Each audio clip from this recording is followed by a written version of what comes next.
beat the fucking shit out of you, all yous. Yeah, that's what I fucking said. Am I stupid? Have a good day. Thank you. Keep it going for Steve Laszlo, everyone. Yeah, oh my God, How we doing tonight? So, has anyone else realized that Wolverine can never have a vasectomy? Every time he tries, he wakes up the next morning and he's like, it healed again? No! So, I'm half Italian and half Russian, which means that my DNA is made up entirely of body hair and fascism. It's not a fun combination, and I wouldn't recommend trying it. My dad, he's an old Italian guy, and he's got a security camera outside his house that he loves to watch. And sometimes he sees weird shit, like one neighbor stealing stuff from another neighbor, and then he'll call that neighbor up to tell them who stole their stuff, which makes him like a weird combination between a reality show producer and Batman. It's very, very confusing. One time I went out into the garage and I saw my dad flipping back and forth between Twilight and The Godfather on TV. And that's the closest I've ever come to having somebody Baker acting, like right there.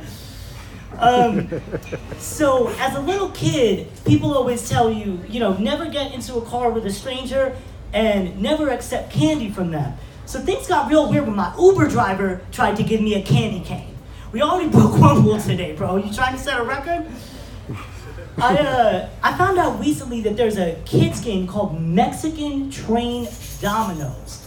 Why is there a children's toy that sounds like a gangbang in the back of an El Paso pizza shop?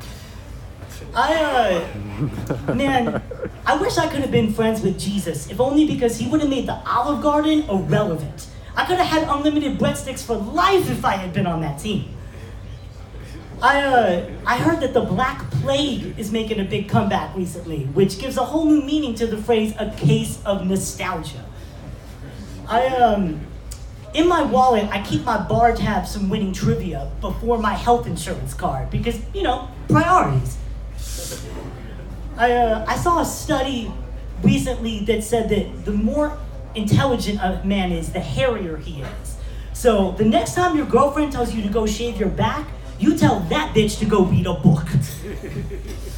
I was watching college volleyball and I saw there was a girl playing named Brittany Abercrombie. If her name had been any whiter, she could star in a horror movie about bluegrass. They say you can tell a lot by the company you keep about a person. And my friends are the kind of people that like to look up strip club reviews on Yelp. So, I was at a wrestling show actually with them a couple weeks ago, and the cameraman's assistant was really tall. So the crowd kept yelling for him to sit the fuck down. And in my head, I'm like, leave this guy alone, he's just doing his job. But in my heart, as a short person, I'm like, burn the witch! Burn him at the stake! Have you ever been single for so long that your friends start saying if you're gonna get married instead of when? They start talking about your odds of finding happiness like it's a shark attack. The first night I went to stay over at my girlfriend's place, I showed up wearing a dress shirt, and she was like, why are you wearing that? We're not going out tonight. And I had to explain to her that if I was gonna have to buy Plan B the next morning, I was gonna do it while wearing a goddamn polo. Have a little dignity. So sometimes I can't sleep, and to stop my brain from having thoughts like, what would it sound like if Gilbert Gottfried narrated Roots? I watch infomercials, and I was real disappointed when I saw one on the TV guide that said sex toys, 50% off. But it ended up just being a Keurig commercial.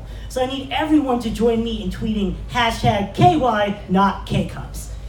Guys, that's been my time. Thank you so much for coming out tonight. My name is LiCastri. Enjoy the rest of your evening. Michael LiCastri.